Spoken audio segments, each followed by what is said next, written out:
Mon frère, ma soeur, j'aimerais partager avec toi le cœur de Dieu. Alléluia. Il y a ce qu'on appelle les Écritures, c'est-à-dire la Bible. Mais il y a ce qu'on appelle la parole de Dieu. Il y a une différence, je dis bien il y a une différence entre les Saintes Écritures et la parole de Dieu. La parole de Dieu, c'est Jésus-Christ. Alléluia. Tu peux lire la Bible, H24, alléluia. Tu lis la Bible 24 heures sur 24, 7 jours sur 7, pendant des années. Mais si tu n'as pas un cœur sincère, tu ne rencontreras jamais celui qu'on appelle la parole de Dieu, c'est-à-dire Jésus-Christ. Nombreux sommes-nous aujourd'hui qui se disent chrétiens, mais qui n'ont pas, je dis bien qui n'ont pas, une relation personnelle avec le Seigneur. Alléluia. Vous savez, être chrétien ne veut rien dire. Être membre d'une église ne veut absolument rien dire. Nous nous disons chrétiens. Nous nous affichons comme étant des chrétiens. Mais, hélas, nous n'avons pas de relation personnelle avec le Seigneur, avec Jésus-Christ. Si aujourd'hui, on nous appelle des chrétiens, pose-toi la question de savoir pourquoi appelle-t-on ceux qui adhèrent à la foi en Christ des chrétiens? Pourquoi appelle-t-on des croyants de Jésus-Christ des chrétiens? Alléluia. Ça n'a pas été toujours comme ça. C'était parce que des gens ont constaté que ceux qui suivent le Seigneur, ceux qui sont disciples de Jésus-Christ, agissaient comme lui. D'où le nom chrétien. Ceux qui sont comme le Christ. Alléluia. Est-ce qu'aujourd'hui, si tu te vois, est-ce que quelqu'un, un païen, celui qui n'a pas encore donné sa vie au Seigneur, peut dire de toi que celui-là est comme Christ? Alléluia.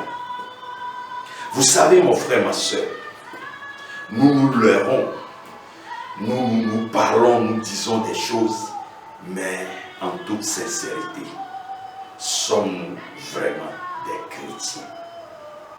Alléluia. Des chrétiens qui vivent dans le péché, des chrétiens qui pratiquent une vie de péché. Alléluia. On ne peut pas être chrétien et vivre dans le péché. Alléluia. On peut être chrétien et pécher. Il y a une différence entre être chrétien et pécher et être chrétien et avoir une vie de péché. Alléluia. Ce que Dieu veut de nous, de toi et de moi, Jésus veut avoir une relation personnelle de cœur à cœur avec nous. Mais est-ce que là où tu es maintenant, quand tu es en train de me voir, est-ce que tu peux déclarer en ton âme et conscience que tu as une relation personnelle avec le Seigneur? Alléluia. Vous savez, une est de connaître quelqu'un de loin, de passer devant sa porte, de voir les vigiles ou autres. Si on te pose la question, est-ce que tu connais un tel monsieur? Tu vas dire oui, je le connais, sa maison est ici. Oui. Mais est-ce qu'une fois, tu es allé toquer à sa porte et tu as eu un entretien personnel avec cet homme pour savoir ce qu'il aime et ce qu'il n'aime pas? C'est ce que nous vivons aujourd'hui. Nous les chrétiens de ces moments, nous les chrétiens des derniers temps, les chrétiens de ce siècle présent. Alléluia. Nous nous disons chrétiens, nous nous disons amis de Jésus-Christ. Est-ce que nous avons une relation personnelle avec le Seigneur? Oui.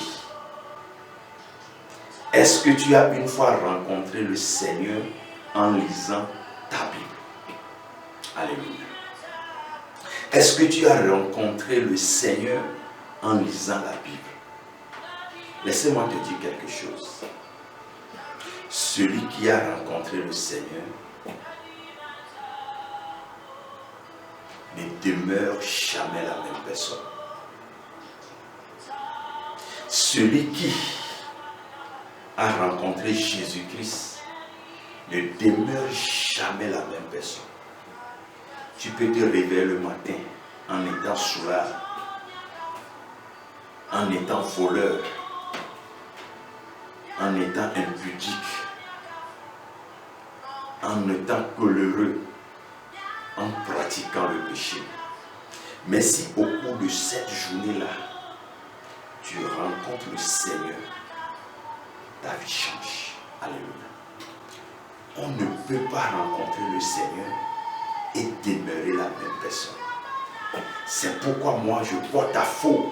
Je dis que ceux qui se disent chrétiens, mais qui vivent encore dans le péché, ceux qui se disent chrétiens, mais qui pratiquent le péché, n'ont pas encore rencontré le Seigneur.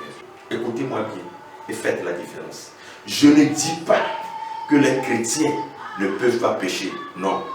Mais je dis qu'un chrétien ne peut pas vivre dans le péché. Il y a une différence entre ces deux choses. Alléluia.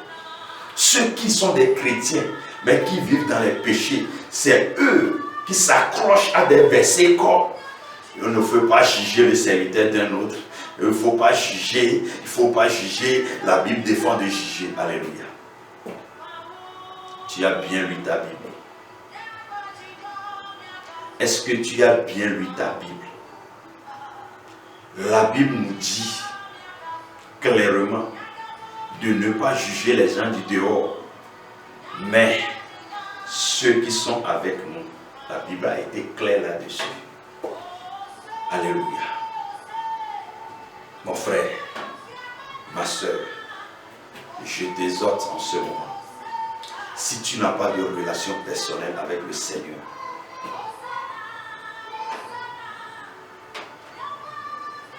il faut commencer par le chercher.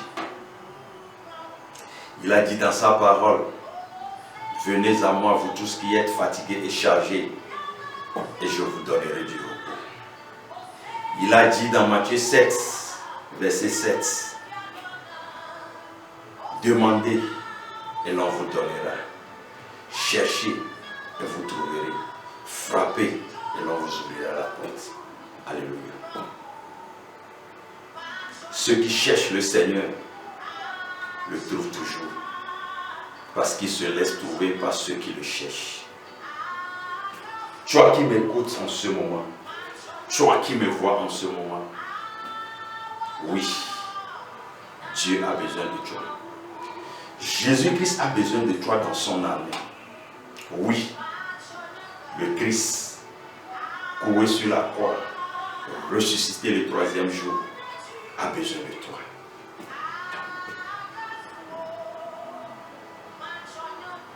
La Bible dit dans le livre de Jean 3,16 que Dieu a tant aimé le monde qu'il a donné son Fils unique, afin que quiconque croit en lui ne périsse point, mais qu'il ait la vie éternelle. Alléluia. Tu es appelé à la vie éternelle. Et Jésus est sur la porte de ton cœur. Et il toque. Il suffit que tu lui ouvres ton cœur et il viendra demeurer chez toi.